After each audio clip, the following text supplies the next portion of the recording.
Hello and welcome to another video looking at adding and subtracting fractions. Here we're looking at adding and subtracting mixed numbers.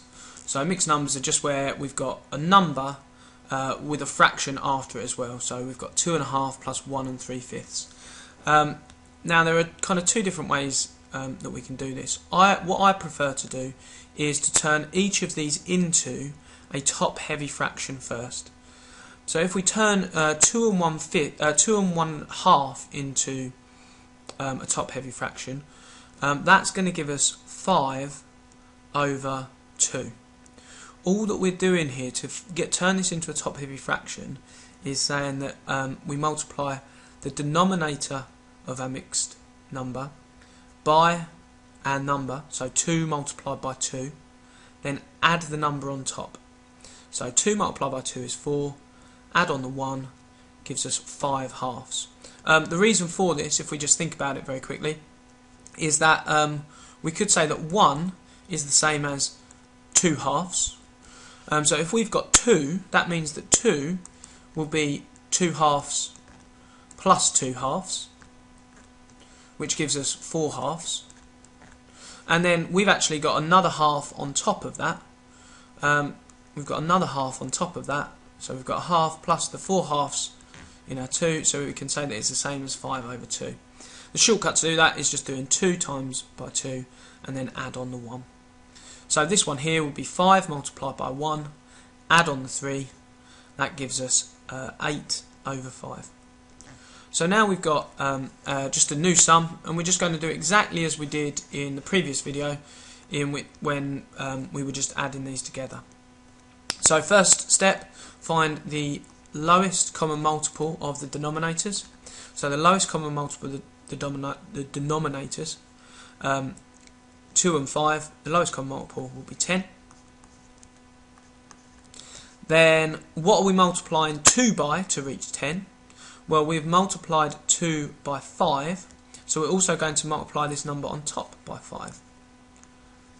Then looking at the other fraction, what have we multiplied 5 by to reach 10?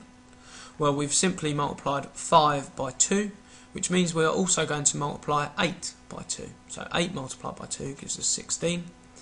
Then adding these two things together, 25/10 plus 16/10 gives us 41/10.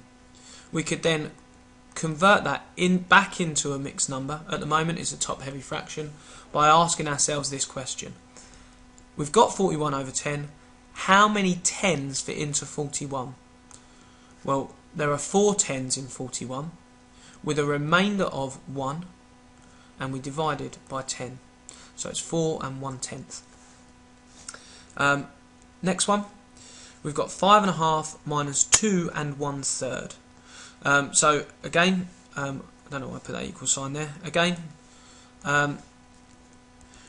we are simply going to turn each of these into top-heavy fractions. So 5.5, 2 multiplied by 5 is 10, add on the 1 gives us 11, and then we are dividing by 2. So we've got 11/2 minus, so 2 1/3, what's that going to be? 3 times 2, add on the 1, that gives us 7/3. From there we do exactly as we did in the previous video.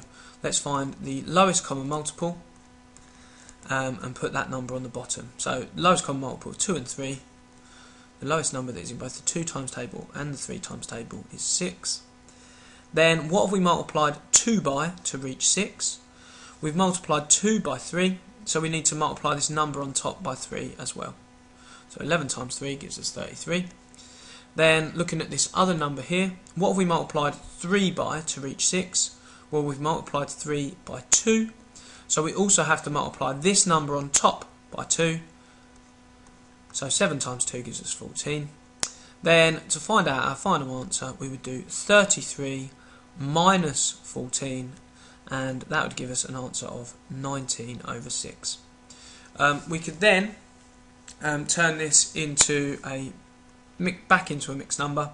How many 6's fit into 19? 3 with a remainder of 1, and we were dividing by 6. So our final answer, 3 1/6.